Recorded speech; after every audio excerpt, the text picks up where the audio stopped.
ಇನ್ನು ಸತತವಾಗಿ ಸುರಿಯುತ್ತಿರುವಂತಹ ಮಳೆಯಲ್ಲಿಯೇ ಬಸವ ಕಲ್ಯಾಣ ತಾಲೂಕಾ ಪಂಚಾಯತಿಗೆ ಸಾರ್ವಜನಿಕರು ಮುತ್ತಿಗೆ ಹಾಕಿದ್ದಾರೆ. ನರೇಗಾ ಕೂಲಿ ಕಾರ್ಮಿಕರಿಂದ ತಾಲೂಕಾ ಪಂಚಾಯತಿಗೆ ಮುತ್ತಿಗೆ ಹಾಕಲಾಗಿದೆ. ನಿರ್ಗುಡಿ ಗ್ರಾಮ ಪಂಚಾಯತ್ ನರೇಗಾ ಕೂಲಿ ಕಾರ್ಮಿಕರಿಂದ ಮುತ್ತಿಗೆ ಹಾಕಲಾಗಿದ್ದು, ಇಒ ರಮೇಶ್ ಸುಲ್ಫಿ ಹಾಗೂ ಪಿಡಿಒ ವಿರುದ್ಧ ತಮ್ಮ ಆಕ್ರೋಶವನ್ನ ವ್ಯಕ್ತಪಡಿಸುತ್ತಿದ್ದಾರೆ. ಏಕೆಂದರೆ ಕಳೆದ 3 ತಿಂಗಳುಗಳಿಂದ ಕಾರ್ಮಿಕರಿಗೆ ಕೆಲಸ ಕೊಡ್ತಿಲ್ಲ, ಇನ್ನು ಕೆಲಸಕ್ಕೆ ಸರಿಯಾದ ಹಣ ಕೂಡ ಕೊಡ್ತಿಲ್ಲ ಎಂದು ಕೂಲಿ ಕಾರ್ಮಿಕರು ತಮ್ಮ ಆಕ್ರೋಶವನ್ನ ವ್ಯಕ್ತಪಡಿಸಿದ್ದಾರೆ. ಇನ್ನು ನಂತರ ಸ್ಥಳಕ್ಕೆ ಭೇಟಿ ನೀಡಿದಂತ ನರೇಗಾ ಸಹಾಯಕ ನಿರ್ದೇಶಕರು ಮುಂದಿನ 3-4 ದಿನಗಳಲ್ಲಿ ಕೆಲಸ ಕೊಡಲಾಗುವುದೆಂದು ಭರವಸೆಯನ್ನ ನೀಡಿದ್ದಾರೆ. ಅಷ್ಟೇ ಅಲ್ಲ, ಮುಂದೆ ಕೆಲಸ ನೀಡದಿದ್ರೆ ಮತ್ತೆ ಉಗ್ರ ಹೋರಾಟದ ಎಚ್ಚರಿಕೆ ನೀಡಿದ್ದಾರೆ ಕಾರ್ಮಿಕರು.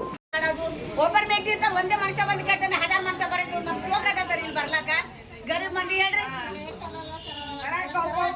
ಅವ್ರು ಎಲ್ಲಿ ತಂದಿ ಅವ್ರ ಕೆಲಸ ಆದ ಏನದ ಅವ್ರು ಮಾಡ್ಬೇಕು.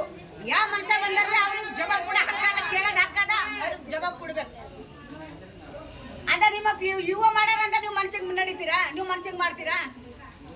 ಅವ್ರ ಮನ್ಸಿಗೆ ಬಂದಿಂದೆ ಮಾಡ್ತಾರ. ಅವ್ರ ಮನ್ಸಿಗೆ ಬಂದಿರಂತ ನಮಗೆ ಹೇಳ್ಬೇಕು. ನೀವು ನಾ ಮನ್ಸಿಗೆ ಬಂದೀನಿ, ಮನ್ಸಿಗೆ ಬಂದಂಗೆ ಮಾಡ್ತೀನಿ, ನಾನು ಗೌರ್ಮೆಂಟ್ ಆಧಾರ್ ಸಲಕ್ಕೆ ಇಟ್ಟದ, ನೀವು ಮುಂದೆ ಹೋಗ್ರಿ ಅಂತ ನಮಗೆ ಒಂದು ಲೆಟರ್ ಬರ್ಬೇಕು. ಇವಾಗ ಆಯ್ತಾಯ್ತು ಅಷ್ಟೇ. ಇವತ್ತು ಬರ್ತೀವಿ, ಅವ್ರು ಏನು ಹೋಗಂತಾರ, ನಾವು ಹೋಗಿ ತೋರಿಸ್ತೇವ್ರಿ. ಅವ್ರು ಹೇಳೋದು ಹತ್ತ ನಮಗ ಪೈಲೆ ಇಲ್ಲೇ ಕೇಳ